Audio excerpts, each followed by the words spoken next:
Des 150 millions de yens, soit environ 1,3 milliard de francs CFA, pour assister plus de 80 000 personnes vulnérables à travers le pays, dont 62 000 élèves.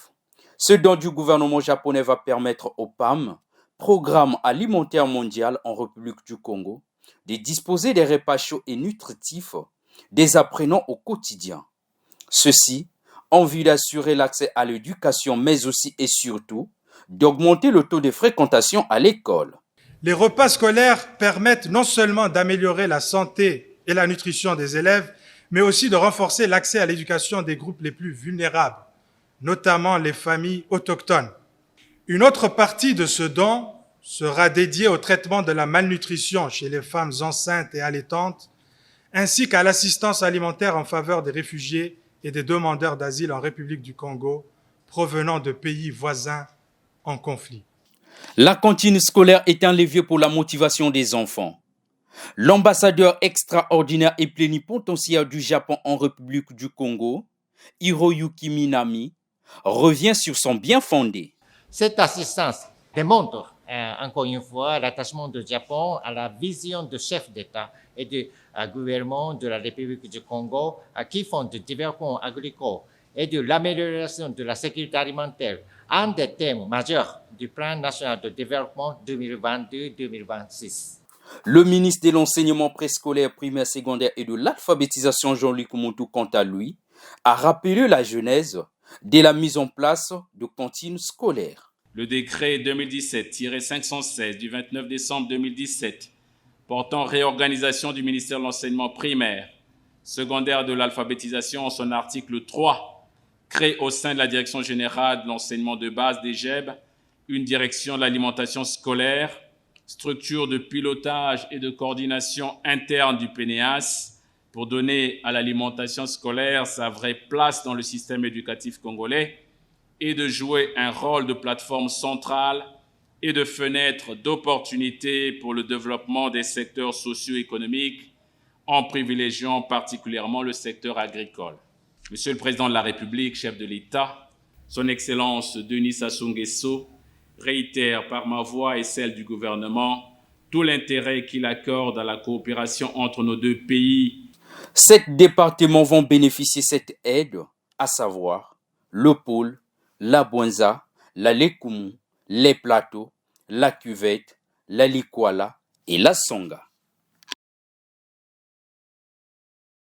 En séjour de travail en France, la délégation du Haut Commissariat à la justice restaurative, à la prévention et au traitement de la délinquance juvénile, conduite par son haut commissaire Adolphe Mboumaba, a visité les structures d'accompagnement des enfants en difficulté, parmi lesquelles l'école de la deuxième chance Orléans-Val-de-Loire et l'EPID, l'établissement professionnel pour l'insertion dans l'emploi. Objectif, appréhender le fonctionnement de ces centres, qui œuvrent dans le soutien personnalisé de chaque jeune, porteur ou non d'un projet. Cet établissement, c'est d'offrir une chance aux jeunes entre 17 et 25 ans qui n'ont pas vraiment de solution, de pouvoir créer un parcours professionnel. Ici à l'EPID, c'est une espèce de boîte à outils dans laquelle ils vont trouver tout ce dont ils ont besoin.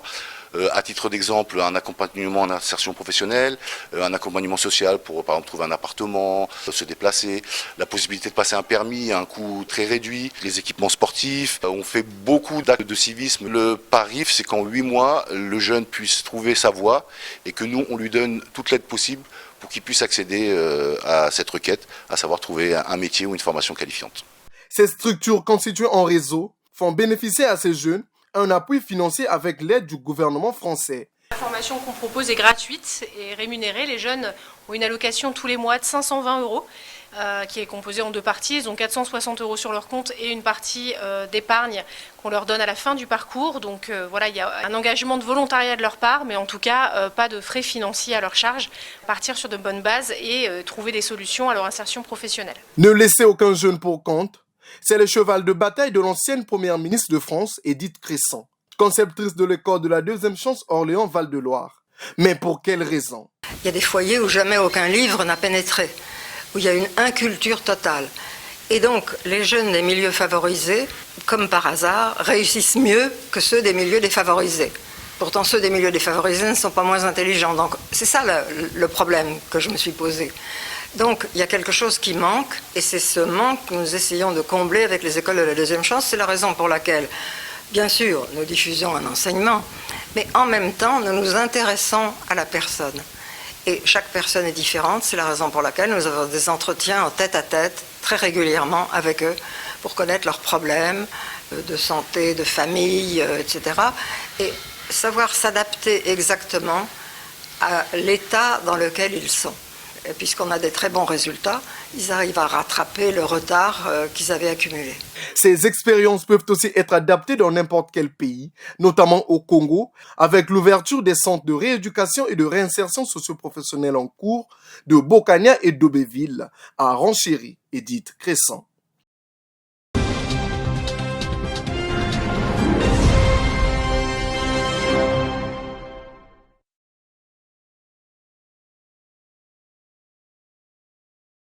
Des cahiers, gourdes, ardoises et bien d'autres sont là, entre autres kits scolaires que ces enfants des orphelinats de Saint-Joseph et Luzolo-la-Grâce ont reçus de l'association Intello. Ce geste entre dans le cadre de la célébration en différé de la Journée internationale du refus de l'échec scolaire. Carmel Kumba, président de la dite association, compte sensibiliser ses enfants contre l'échec et le décrochage scolaire, l'une des causes de la délinquance. Nous sommes à l'ère de la rentrée scolaire et de la reprise des classes. Nous avons laissé 2 types de kits. Les premiers kits, ce sont les kits scolaires, donc cahiers et autres, qui, n'est-ce pas, pour lier l'utile à l'agréable, accompagneraient les enfants dans leur processus scolaire pour cette année. Et nous avons laissé un extrait du Code de bonne conduite de la jeunesse, qui est l'œuvre de son Excellence, Monsieur le Premier ministre, chef du gouvernement, en son temps, ministre de la Jeunesse et de l'Éducation civique. Donc cet extrait du Code de bonne conduite a des bons conseils des jeunes en milieu scolaire et social. Ces enfants apprécient cet élan de cœur. Nous sommes vraiment très contents et nous vous remercions au grand cœur. Merci vraiment que votre association avance. Les remerciements qui ne quittent pas la bouche des responsables de ces orphelinats. Aussi lance-t-elle un appel au gouvernement congolais et aux personnes de bonne foi pour un accompagnement multiforme. Les autres enfants, ils ont commencé depuis le lundi. Et par manque de kits, il fallait qu'ils puissent avoir un léger retard. Et là, demain, il sera à l'école. Merci pour tout. Demain, il va commencer le cours. Sauf que les besoins ne manquent pas. Là où nous sommes en location. Nous sommes en location. Donc, payer le loyer, payer les gens qui travaillent, payer l'école. Les enfants sont dans une école privée. Il faut payer les TD, payer les cours, la maladie aussi. Créée en 2015, l'association Intello œuvre dans l'éducation et lutte contre les maux qui minent la jeunesse congolaise.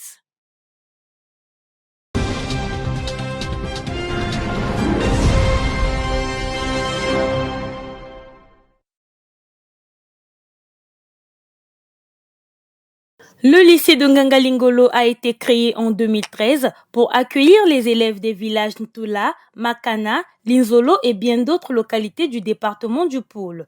Des élèves qui effectuaient de longs parcours pour atteindre certains lycées comme Pierre Savorgnan de Brazza. Le directeur des études se souvient encore du calvaire vécu par les apprenants. En 2013, nous sommes venus donc au collège de Ngangalingolo avec un certain nombre de profs. Donc, à l'époque, le ministre était monsieur le ministre Matson Mampuya. Alors, il n'était même pas informé.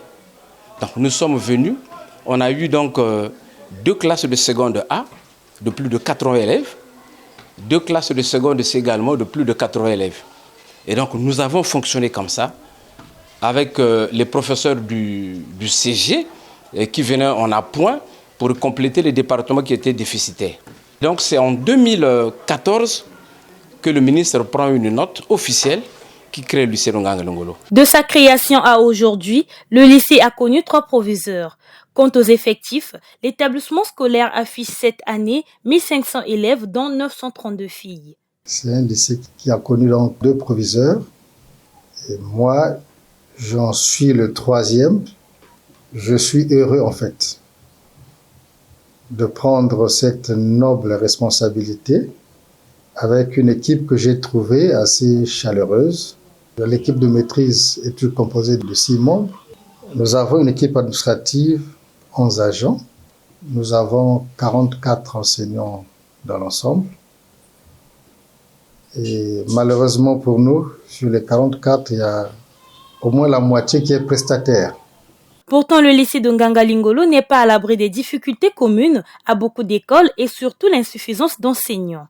S'il y a une doléance à faire au niveau de nos autorités, c'est de nous envoyer plus de fonctionnaires parce que avec un grand nombre de prestataires, c'est une grande charge pour l'établissement. Avec les efforts de notre ministère, toujours à l'écoute des responsables des établissements, nous avons reçu, il y a 3 jours de cela, un don de 160 tables bancs. En 11 ans d'existence, le lycée tente d'affiner son savoir-faire. Il reste l'unique cadre public de formation des élèves du second degré vivant dans cette contrée.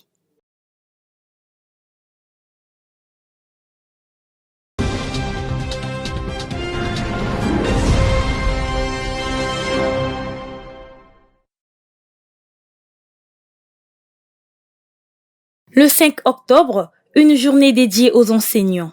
Elle vise à valoriser le personnel enseignant dans la pratique de leur métier. Une mission qui relève des pouvoirs publics, estime le président de l'Association des enseignants libres du Congo-Brazzaville. Aujourd'hui, un enseignant est en train de travailler, mais les primes qu'on donne à un enseignant, ça n'honore pas vraiment l'enseignant. Voilà pourquoi nous sollicitons au gouvernement de mettre à cœur la situation de l'enseignant pour que les enseignants qui sont recrutés aujourd'hui ne partent pas dans d'autres ministères sous prétexte que chez nous la rémunération est très faible. C'est une journée que l'État congolais devrait mettre en exergue pour que l'enseignant soit valorisé à sa juste valeur.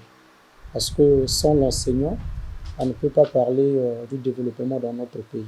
Pour le proviseur du lycée de Nganga-Lingolo, le déficit des enseignants est un réel problème dans l'amélioration des conditions de travail du personnel enseignant. Par rapport à l'acte de l'établissement, il y a un petit déficit des enseignants.